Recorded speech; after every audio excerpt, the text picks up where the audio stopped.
This is the fairly new Canon C70, and Canon New Zealand very kindly loaned it to me for a play for a week. This is not a review, but here are a few of my thoughts on my time with this camera.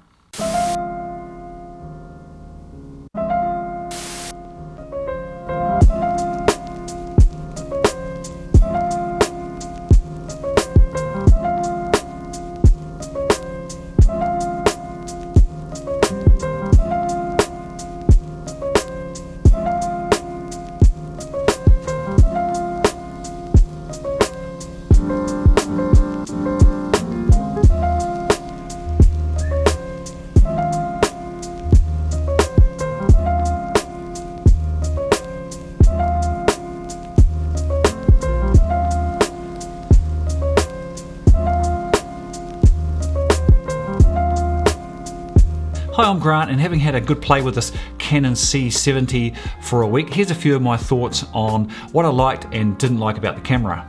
Firstly, and as you'll see from some of the pictures in this video, one of the main reasons I was really quite keen to have a go with this Canon C70 is the Canon colours.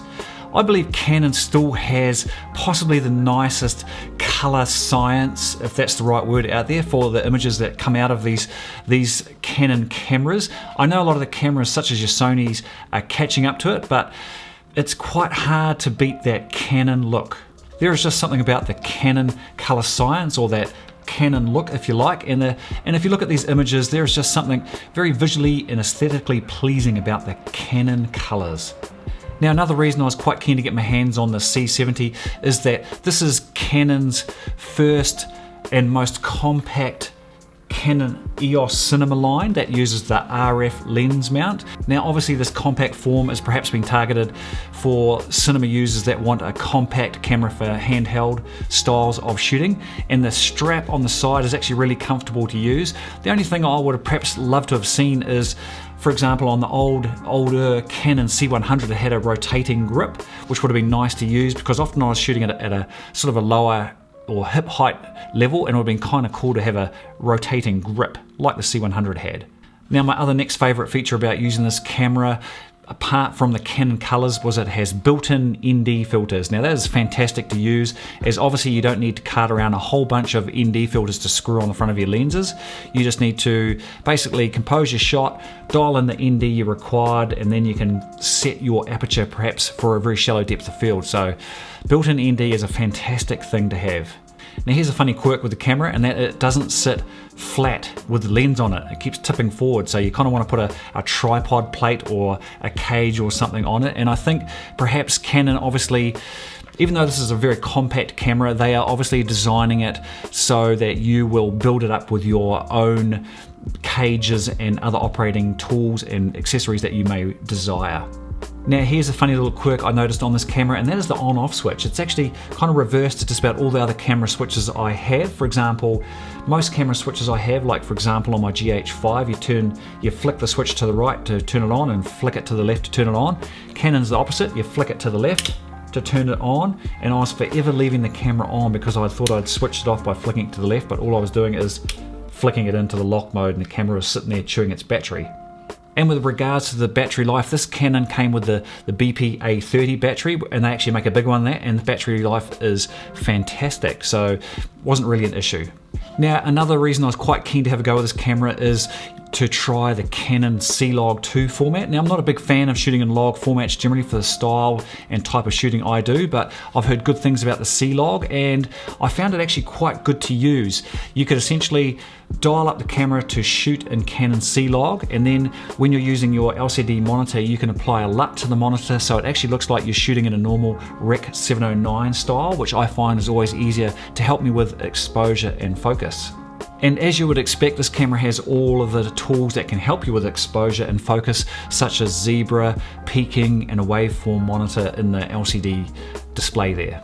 And also with regards to shooting in the log format or the C-Log2, I actually found it really easy to edit. I could essentially pull the C-Log2 files straight into Final Cut Pro and apply a native LUT to it, and the file or the picture quality was actually really nice straight out of the box. So my workflow was shoot it in C-Log with the LUT going in the LCD monitor, which helped my style of shooting. Then I'll just basically plonk it straight into Final Cut Pro, apply the native LUT to it, and it was pretty much good straight, or the images were pretty nice straight out of the box.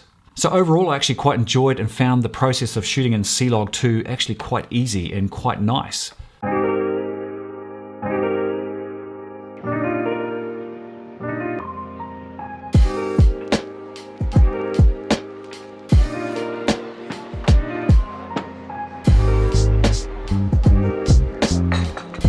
Now I'm bouncing around a little bit here because I've got a few notes here on my laptop going on my thoughts on the camera, and bouncing back to the LCD monitor. Now here's a bit of a gripe I have with this camera.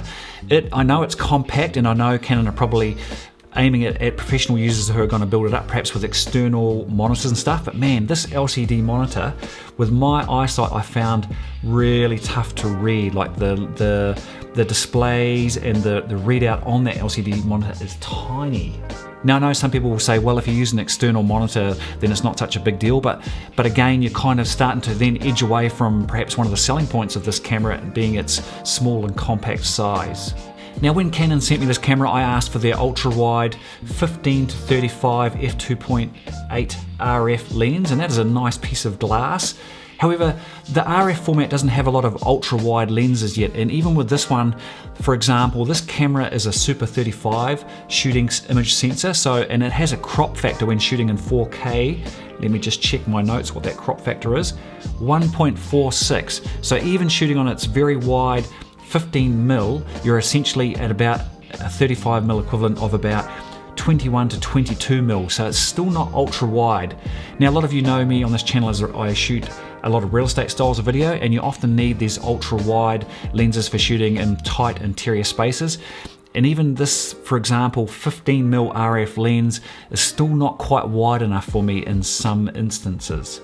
However, Canon does offer an EF to RF converter, so if you've got EF glass, like for example the EF 16 to 35 wide lens, you can use that with the adapter, which might help you around the situation, but I obviously didn't have a chance to try that.